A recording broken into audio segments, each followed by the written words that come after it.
ये है आज का इंसान जो नौकरी पाने के लिए और पैसा कमाने के लिए तरसता रहता है, और अगर किसी तरह से नौकरी मिल भी जाए तो उसमें लाइफ टाइम फंसा रहता है और इस ट्रैप में भागता रहता है, और वो है द मिडिल क्लास ट्रैप। ये एक ऐसी सिचुएशन है जिसमें एक आदमी और उसकी फैमिली बहुत मेहनत कर रही है, काम कर रही है, लेकिन उसके बाद भी वो खुद को इसी साइकिल में पाते हैं जब फाइनेंशियल प्रोग्रेस बिल्कुल नहीं है तो बस डेट, EMI और एजुकेशन लोन। दरअसल बात यह है कि एक मिडिल क्लास आदमी जो महीने के 40-50 हजार रुपए कमाता है, वो चाहता है कि बच्चों को अच्छी एजुकेशन मिले, घर हो तो हाई क्लास सोसाइटी में हो, अच्छी गाड़ी हो, भले ही जिंदगी पर उसके लिए लोन क्यों ना भरना पड़े। और जैसे ही वो इस EMI और लोन के चक्कर में फंसता है, वो ऐसे ट्रैप में फंस जाता है जहां से वो अपने बच्चों के लिए सिर्फ कर्ज छोड़ के जाता है। और अभी तो रुको, ये सिर्फ एक इकलौता ट्रैप नहीं है, बल्कि एक मिडिल क्लास के ब्रोक रहने का, मेंटली परेशान रहने का और फाइनेंशियली स्ट्रेस्ड रहने के ऐसे कई सारे ट्रैप्स हैं जिन्हें वो चाह कर भी इग्नोर नहीं कर पाता।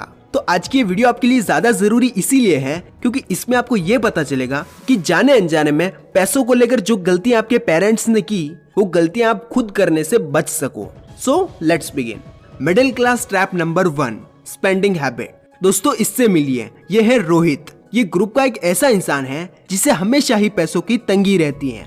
इससे पूछो भाई रियूनियन में चलेगा, ये कहता है भाई पैसा नहीं है, नेक्स्ट टाइम, और प्लान कैंसिल। इससे पूछो भाई ट्रिप पे चलेगा, इसका फिर से जवाब होगा भाई पैसे ही नहीं है, तुम चले जाओ, और फिर से प्लान कैंसिल। इससे पूछो भाई मूवी देखने तो चल ही सकता है, इसका फिर से जवाब होगा कि यार पैसे ही नहीं बचे हैं, इस बार नहीं, नेक्स्ट मंथ पक्का चलूंगा, और फिर से प्लान कैंसिल। अब ऐसा नहीं है कि रोहित एकदम गरीब और बेरोजगार आदमी है, अच्छा खासा कमाता है, लेकिन इसका पैसा कहाँ चला जाता है इसे खुद नहीं पता, और ये हर बार प्लान कैंसिल करवाता है। और आई एम श्योर कि आपके ग्रुप में भी एक ऐसा रोहित जरूर होगा। इन लोगों को कभी पता ही नहीं होता कि महीने के 30,000 कहाँ चले गए, और जिंदगी भर ये लोग यही साइकिल फॉलो करते हैं, और इसी रीजन से ये लोग कभी इस ट्रैप से बाहर ही नहीं आ पाते। और सिर्फ इन्हीं लोगों से क्यों, मैं आपसे भी पूछना चाहूंगा कि क्या आप अपने इनकम का ट्रैक रखते हो? क्या आपको पता है कि आपके मंथली एक्सपेंसेस कितने हैं, आपके घर के कितने एक्सपेंसेस हैं? मैं गारंटी देता हूँ कि 90% लोगों को इसका जवाब ही नहीं पता होगा, और इसका सबसे बड़ा रीजन है बजटिंग ना करना, जिसकी वजह से आप माइंडलेसली खर्चा करते हो और ऐसी चीजों पर भी खर्चा कर देते हो जिसकी आपको कोई जरूरत ही नहीं है, जिस वजह से मंथ एंड तक आपका पैसा खत्म हो जाता है और वेकेशन पे जाने की बजाय आपको फिर से ऑफिस जाना पड़ता है, क्योंकि अगले महीने भी तो घर चलाना है। तो इसीलिए अगर इस मिडिल क्लास ट्रैप से दूर रहना है और ऑफिस का टेंशन लिए बिना वेकेशन पे जाना है, तो keep track on your spendings. Middle class trap number 2, taking loans. दोस्तों आज के टाइम में लोन मिलना काफी आसान हो चुका है। ऐसी कौन सी चीज है जिसके लिए आज लोन नहीं मिलता?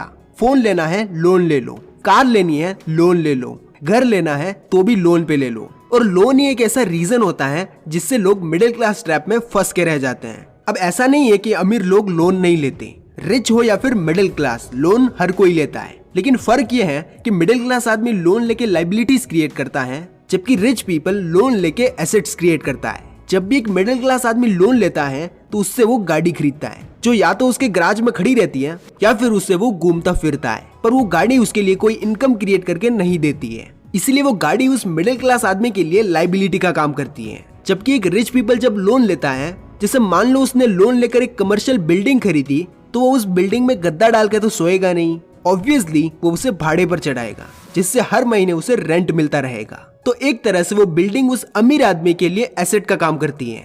अब हम लोन ले तो लेते हैं, लेकिन कभी भी इंटरेस्ट रेट का ध्यान नहीं रखते। चलो मैं आपसे एक सवाल पूछता हूँ, अगर अंबानी या अडानी किसी बैंक से लोन लेंगे तो उन्हें कितने रेट ऑफ इंटरेस्ट पे लोन मिलेगा? और वहीं राजस्थान में बैठा हुआ एक किसान जब लोन लेगा तो उसे कितने रेट ऑफ इंटरेस्ट पे लोन मिलेगा? अब आप कहोगे कि गांव में बैठे किसान को कम रेट ऑफ इंटरेस्ट पे लोन मिलना चाहिए क्योंकि वह गरीब है। वेल ऐसा होना चाहिए, लेकिन होता नहीं है, क्योंकि गांव में मोस्टली माइक्रो फाइनेंस कंपनी ही लोन देती है जो उनसे 14 से 15% रेट ऑफ इंटरेस्ट चार्ज करती है, जबकि कभी कभी अंबानी और अडानी जैसे लोगों को 0% रेट ऑफ इंटरेस्ट पर भी लोन मिल जाता है। तो एक तो वो गरीब इंसान उन पैसों से अपने लिए लाइबिलिटी ही क्रिएट करेगा, वहीं अमीर लोग उन कम रेट ऑफ इंटरेस्ट से और भी एसेट्स बिल्ड करेंगे। इसीलिए अगर हमें इस मिडिल क्लास ट्रैप से बाहर निकलना है तो हमें इस लोन की गणित को समझना ही होगा। इसके बाद अगला मिडिल क्लास ट्रैप है they rely only single source of income. एक मिडिल क्लास इंसान हमेशा अपने आप को सुपीरियर दिखाना चाहता है, अपनी वाइफ, बच्चे और माँ बाप का मसीहा बनना चाहता है, जिस वजह से वो खुद काम करता है और पैसे कमाता है। अपनी वाइफ को कहता है कि तुम्हें काम करने की क्या जरूरत है, मैं कर तो रहा हूँ, आप बस आराम करो। और इसमें कोई गलत बात नहीं है। एक इंडिविजुअल की यही निशानी होती है कि वो रिस्पॉन्सिबल और केयरिंग हो। पर जरा सोचो कि 6 लोगों के परिवार में आप अकेले कमाने वाले हो, तो क्या आप सच में मिडिल क्लास हो या फिर लोअर इनकम क्लास? दरअसल मिडिल क्लास सोसाइटी की प्रॉब्लम यह है कि वो हमेशा एब्सोल्यूट इनकम यानी महीने में जितना कमा रहे हैं उसको ज्यादा इंपॉर्टेंस देते हैं। यानी अगर कोई इंसान 1 लाख रुपए कमा रहा है तो वो सोचता है कि क्या बात है, मैं तो बहुत अमीर हूँ, अब अपने परिवार की सारी गरीबी मिटा दूंगा, बच्चों का एडमिशन बेस्ट से बेस्ट प्राइवेट स्कूल में करवाऊंगा। पर एक बार आप एब्सोल्यूट इनकम नहीं बल्कि इंडिविजुअल इनकम चेक करो तो वो 1 लाख महीना कमाने वाला आदमी जिसकी फैमिली में 6 लोग हैं, तो अगर हम इंडिविजुअल इनकम चेक करें तो 1 लाख डिवाइडेड बाय 6 जो की होती है 16,666 रुपए। अब क्या ये एक मिडिल क्लास आदमी है या फिर गरीब?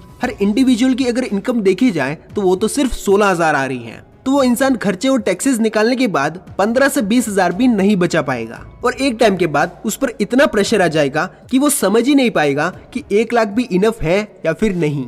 इसलिए अगर आपको इस मिडिल क्लास ट्रैप से बाहर निकलना है तो आपको सिंगल पर्सन की इनकम पर रिलाय नहीं करना। इसलिए अपने आप को मिडिल क्लास कहने से पहले अपनी और अपनी फैमिली की इंडिविजुअल इनकम चेक करो और फोकस करो सोर्स ऑफ इनकम इंक्रीज करने का या अर्निंग पर्सन को इंक्रीज करने का। अदरवाइज ये ट्रैप आपको खाता रहेगा और आपको पता भी नहीं चलेगा। Number 4, trapped in inflation and debt. दोस्तों मुझे आज भी याद है कि बचपन में मम्मी हमें सामान की लिस्ट बना कर देती थी और वो कम से कम 1 पेज लंबी लिस्ट होती थी जिसमें घर का राशन वगैरह होता था। और मैं अपने पापा के साथ जाया करता था और पापा पूरे महीने का सामान 3 से 4,000 में ले आया करते थे। और चाय पत्ती के पैकेट के साथ कटोरियां मिलती थी वो अलग। और आज के डेट में एक नॉर्मल मिडिल क्लास के खर्चे मिलाओ तो 5,000 में एक हफ्ते का सामान भी मुश्किल से आता है, 1 महीने की तो क्या ही बात करें। और इसका एकमात्र रीजन है इन्फ्लेशन। महंगाई बहुत ही तेजी से बढ़ रही है। आज से 10 साल पहले पेट्रोल 60 से 65 रुपए लीटर आता था और आज 100 रुपए, यानी इन्फ्लेशन 53% से बढ़ा है। और अगर एक इंडियन की सैलरी देखें